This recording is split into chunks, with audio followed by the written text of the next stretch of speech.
기도하며 이 시간에 참여해 주셨습니다. 욥기서 3장 1절에서 10절입니다. 다 같이 함께 읽겠습니다. 그 후에 욥이 입을 열어 자기의 생일을 저주하니라.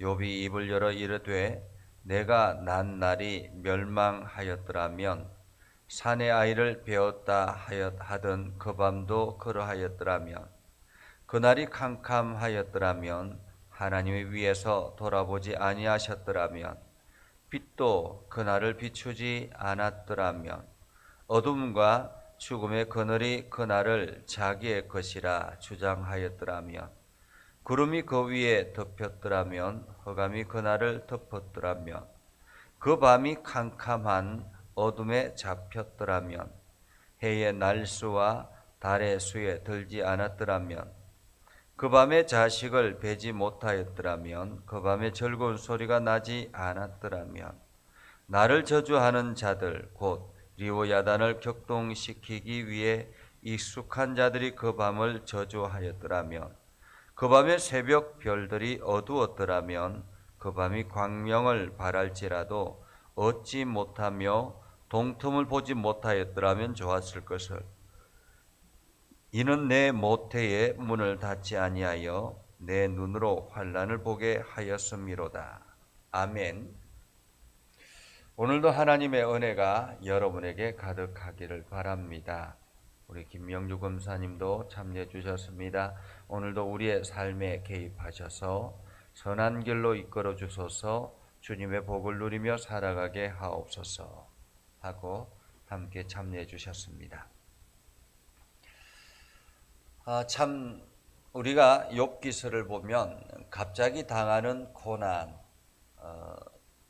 우리 생각에는 내가 크게 잘못하지 않았는데 닥쳐오는 고난, 그 고난 앞에서 당황할 때가 있습니다. 욥이 이러한 고난, 엄청난 재산들을 다 잃어버리고 가족들까지 다 떠나보내고 자기 육체도 신체도 온통 가려움으로 벅벅 긁고 있는 그러한 처지, 참으로 한심한 처지이죠. 그럼에도 불구하고 욥은 하나님 앞에 저주하지 아니하고 하나님을 원망하지 아니하고 묵묵하게 믿음을 지켜나가는 그러한 사람이었습니다. 그런데 오늘 3장을 보면 그래도 욥은 사람이었구나라는 것을 우리는 발견하게 되지요. 사실 누구나가 갑작스럽게 닥치는 고난이 찾아오면 처음에는 당황하다가 좀 시간이 지나고 나면 자기 자신을 원망하게 되고 부정하게 되고 이러한 일들을 겪게 되는 것입니다. 어쩌면은 욥의 마음속에 담겨 있었던, 오랫동안 담겨 있었던 그 이야기들이 입술을 통해서 드러난 것이 아닌가라는 생각을 해봅니다. 사실 이렇게 마음속에 있는 것들이 드러나야만이 비로소 영적인 회복도 일어나는 것입니다. 사람들은 무조건 이렇게 감춘다고 자기 속에 원망과 화가 가득한데도 불구하고 이것을 누르고 감춘다고 해서 아무것도 아닌 것처럼 되는 것은 아니다라는 사실을 기억해야 합니다. 때로는 마음속의 울분도 마음속의 원망도 우리가 입술을 통해서 토로해내야 하는 것입니다. 그래야 영적인 회복이 일어나는 것이죠. 오늘 욥이 이렇게 자신의 입술을 통해서 자기의 내면을 드러낼 수 있는 있었던 계기는 무엇이었을까? 어쩌면은 친구들 때문이 아니었을까라는 생각을 해봅니다. 사실 욥이 자기 스스로는 꾹꾹 누르고 그냥 견딜 수 있었을 텐데 갑작스럽게 찾아온 친구들이 7일 동안 아무 말도 하지 않고 자기 옆에서 함께 울어주고 함께 지내는 것입니다. 친구들이 자기 옆에서 함께 있는 이 가운데서 자기의 모습이 얼마나 처량해 보였을까?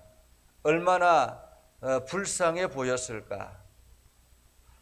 이러한 자기 친구들 앞에서 자기 자신이 초라해 보이는 이 가운데서 내가 참 나 같은 것은 태어나지 않았으면 좋았을 것을 이렇게 생각했다라는 것입니다. 나 같은 것은 태어나지 않았으면 좋았을 것을. 어쩌면 오늘 1절부터 10절까지를 보면 은혜는 사라지고 절망만 가득해 있는 것을 보죠. 사실 그럴만합니다. 충분히 그럴만하지요. 그 모든 것을 다 잃어버리고 한순간에 행복했던 시간들이 절망으로 찾아오는데 얼마나 자기의 신세가 처량해 보였겠습니까? 오늘 욥은 이렇게 고백합니다. 그 후에라는 말이죠. 그 후에라는 말은 친구들이 찾아와서 함께 7일 동안 울어주고 함께 옆에 곁에 있어주는 그 시간 후에 욥이 입을 열어 자기의 생일을 저주하니라. 욥이 이렇게 고백합니다. 내가 난 날이 멸망하였더라며. 한마디로 내가 태어난 그날에 이 지구가 없었더라면, 완전히 멸망해 버렸었더라면 사내 아이를 배웠다 하던 그 밤도 그리하였더라면, 내가 태어난 그날에 지구가 사라져 버렸더라면 어땠을까라는 거죠. 그랬으면 내가 존재하지 않았을 텐데, 그날이 캄캄하였더라면 하나님이 위에서 돌아보지 아니하셨더라면, 빛도 그날을 비추지 않았더라면, 어둠과 죽음이 그날을 자기의 것이라 주장하였더라면, 그래서 완전히 세상이 어둠으로 가득해 있었더라면, 구름이 그 위에 덮었더라면, 흑암이 그날을 덮었더라면, 그 밤이 캄캄한 어둠에 잡혔더라면, 해의 날수와 달의 수에 들지 않았더라면, 그 밤이 자식을 베지 못하였더라면, 그 밤에 즐거운 소리가 나지 않았더라면, 나를 저주하는 자들 곧 리워야다. 이 리워야다는 고대 동물이거든요. 바다 괴물이라고 하는데 머리가 7이라고 합니다. 그러니까 고대 사람들은 이 바다 괴물이 있어가지고 해와 달을 집어삼킬 때가 있는데 그때가 일식과 월식이었다고 합니다. 그래서 일식과 월식이 일어나는 날은 이 리워야단이 해와 달을 집어삼키는 날이라 이렇게 생각했다라는 거죠. 그래서 이 리워야단을 격동시키기에 익숙한 자들이 그 밤을 저주해서 이 날을 완전히 없앴더라면, 그 밤에 새벽 별들이 어두웠더라면, 그 밤이 광명을 발할지라도 얻지 못하여 동틈을 보지 못하였더라도 좋았을 것을 이렇게 말하고 있습니다. 그런데 오늘 이 욥의 고백을 보면 이 반대로 생각해 보면 이런 일들이 일어나지 않았기 때문에 오늘 자기가 탄생하게 되었다라는 것이죠.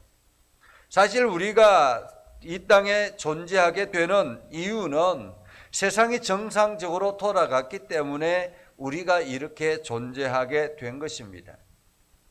일상으로부터 주어지는 하나님의 은혜가 있었기 때문에 오늘 우리가 있게 되는 것이죠.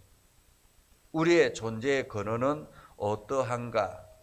그것은 바로 하나님께서 이 땅을 정상적으로 운영하시고 관리하시고 지금까지도 계속 하나님께서 섭리하셨기 때문에 우리가 존재하게 되었다라는 것입니다. 하나님이 위에서 돌아보지 아니하셨더라면 이라는 욥의 고백을 보면 욥이 존재하게 된 것은 하나님께서 돌아보셨기 때문에 존재하게 되었다라는 것입니다. 오늘 우리가 존재하는 이유도 마찬가지입니다. 우리가 존재하는 이유도 여전히 하나님이 보편적으로 우리를 돌아보셨기 때문에, 그래서 이것을 일반적인 은혜라 이렇게 표현합니다. 일반적인 은혜. 일반적인 은혜, 보편적인 은혜는 늘 정상적으로 모든 시간과 모든 환경이 돌아가는 것을 말합니다. 하나님께서 이렇게 지구를, 우주를 관리하고 있기 때문에 우리는 날마다 보편적인 은혜 안에 살아가게 되는 것이죠. 오늘 내가 이렇게 잠깐 어려움이 처하고 절망 가운데 있다 할지라도 여전히 하나님의 은혜는 지속되고 있다는 사실을 우리는 기억해야 하는 것입니다. 사실 욥이 이렇게 자기 자신의 생일을 저주하게 되는 배경은 무엇이었습니까? 어쩌면 친구들 앞에서 자존심이 상한 것 아니겠습니까? 자기 자신이 친구들을 보면서 자기 자신의 처지가 너무 초라해 보이고 지금 너무 한심해 보였기 때문이 아니겠습니까? 사실 우리가 영적으로 혼자 있을 때는 견딜 수 있습니다. 그런데 옆에 누군가가 찾아오기 시작하고 그러면 자기 자신이 더 초라해 보일 때가 있습니다. 우리가 그러한 때에 우리 자신을 지켜내는 것이 참으로 어려운 일이죠. 오늘 욥도 혼자서 있을 때는 꿋꿋하게 모든 것을 지켜냈습니다. 심지어 자기 아내가 저주하고 죽으라 라고 이야기했을 때도 당신이 왜 믿음 없는 말을 하느냐라고 호통쳤던 욥이었습니다. 그런데 친구들이 찾아와서 7일 동안 함께 지내면서 자기 자신이 너무 초라해 보였던 것입니다. 사실 우리가 영적으로 범죄하기 쉬운 때가 바로 영적으로 나약해지기 쉬운 때가 바로 이러한 때라는 것입니다. 주변 사람들로부터 자기 자신을 비교하기 시작하면서부터 우리 자신이 초라해 보일 때가 있다라는 것입니다. 그러나 분명한 사실은 그러한 때라도 여전히 하나님은 우리와 함께하고 있다라는 사실입니다. 여러분 한번 생각해 보십시오. 이렇게 욥이 자기의 생일을 저주하고 있습니다. 그럼에도 불구하고 하나님은 욥을 어떻게 바라보고 있습니까? 하나님은 욥을 기대하고 있습니다. 이 욥과 같은 사람이 없다라고 기대하고 있습니다. 욥이 풍성한 것을 누리고 있을 때도 마찬가지지만은 이 모든 것을 다 잃어버렸을 때에도 하나님은 어떤 기대를 가지고 있습니까? 욥이 끝까지 믿음을 지켜나갈 것이라는 그러한 기대감을 가지고 있다라는 것입니다. 내가 어떤 환경에 처하든지 나의 신앙은 끝까지 지켜나갈 것이다라는 그러한 기대가 하나님에게는 있었던 것입니다. 오늘 하나님께서 저희들에게도 마찬가지입니다. 우리가 이 땅에 살아가면서 어떤 환경에 좌우되고 흔들리는 그러한 믿음이 아니라 끝까지 하나님을 붙들고 나아가는 그러한 믿음이기를 하나님은 기대하고 있다는 것입니다. 바바라 존슨이라는 사람이 있습니다. 이 사람은 평범한 가정주부였습니다. 그런데 그녀의 가정에 엄청난 불행이 닥쳐오기 시작했습니다. 자신에게는 뇌종양이 갑자기 생긴 것입니다. 그런데 남편이 갑작스럽게 교통사고를 당해서 식물인간이 되었습니다. 첫째 아들이 음주운전으로 몰던 차량에 치여서 목숨을 잃었습니다. 둘째 아들은 대학을 졸업할 무렵에 동성애에 빠져서 집을 나가버렸습니다. 셋째 아들은 베트남 전쟁에 자원했다가 18살에 전사해버립니다. 바바라 존슨은 연속적인 이러한 절망으로 자기 자신의 삶을 포기할까라는 생각이 들었을 정도였습니다. 어쩌면은 욥의 고난이 바바라 존슨에게 일어났다라고 할 수 있죠. 우리가 힘들고 어렵지만은 이러한 상황이 도달하면 참으로 견딜 수 없었을 것이라 생각을 합니다. 그때 이 바바라 존슨이 하나님 앞에 이 절망 가운데서 가장 많이 했던 질문이 이것이었다고 합니다. 하나님, 어찌하여 나에게는 불행만 찾아옵니까? 어찌하여 나에게는 불행만 찾아옵니까? 이렇게 하나님을 원망하고 자기 자신의 처지를 비관하던 그때에 하나님께 찾아오셔서 이렇게 말씀해 주셨다고 합니다. 너는 이렇게 살아서는 안 돼. 내 삶을 나에게 맡겨라. 내 부정적인 생각과 과거에 얽매이지 마라. 이렇게 하나님께서 말씀하셨습니다. 내면에 이러한 하나님의 말씀을 듣고 바바로 존슨은 그때부터 하나님께 나아가기 시작합니다. 그리고 자신을 원망하고 하나님을 원망했던 그 시간들을 회개하기 시작하자 감사로 삶이 변화되기 시작했다고 합니다. 그렇게 감사로 삶이 변화되기 시작하자 기적이 그에게 찾아왔다고 합니다. 오랜 시간 식물인간으로 누워있던 남편이 기적적으로 깨어나게 된 것이었습니다. 자신에게 주어진 은혜에 보답하고자 자신보다 불행한 사람들을 찾기 시작했습니다. 그래서 찾았던 사람들이 베트남 전쟁에서 수많은 미국의 병사들이 전사를 했는데 거기에 잃어버렸던 부모님들을 찾아서 위로하기 시작했습니다.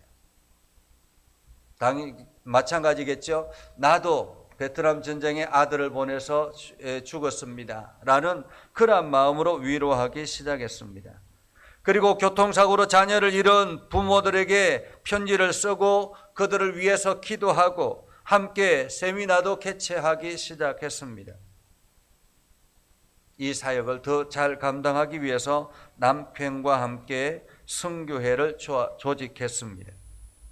그래서 바바로 존슨 때문에 수백만 명의 사람들이 위로를 받고 하나님을 만나서 삶의 의미를 되찾았다라고 합니다.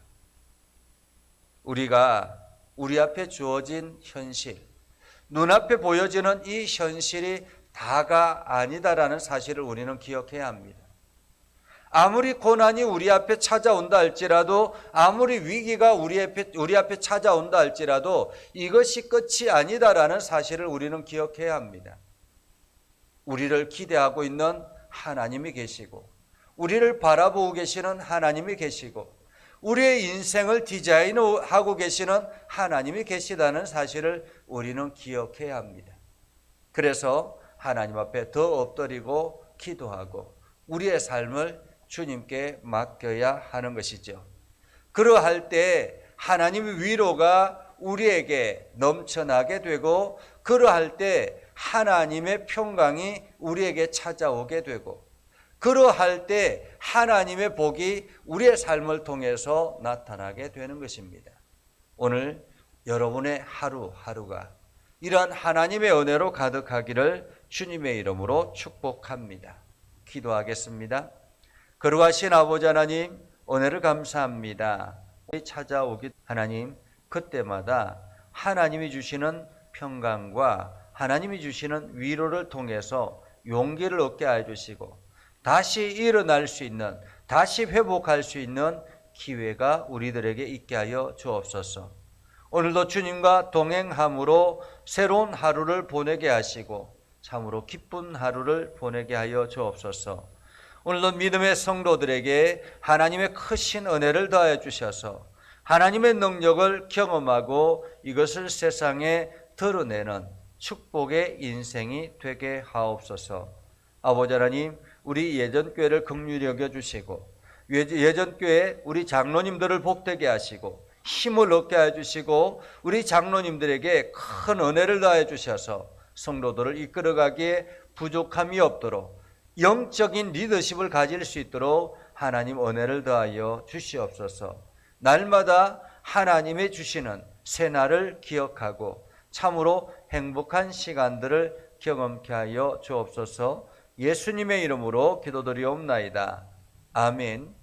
이제는 우리 구주 예수 그리스도의 은혜와 하나님 아버지 극진하신 사랑과 성령님의 감화 감동 역사 위로 교통하심의 은혜가 오늘도 주의 말씀 가운데 있는 믿음의 백성들 위해 하는 모든 일들 위해 영원토록 함께 하옵시기를 간절히 축원하옵나이다. 아멘.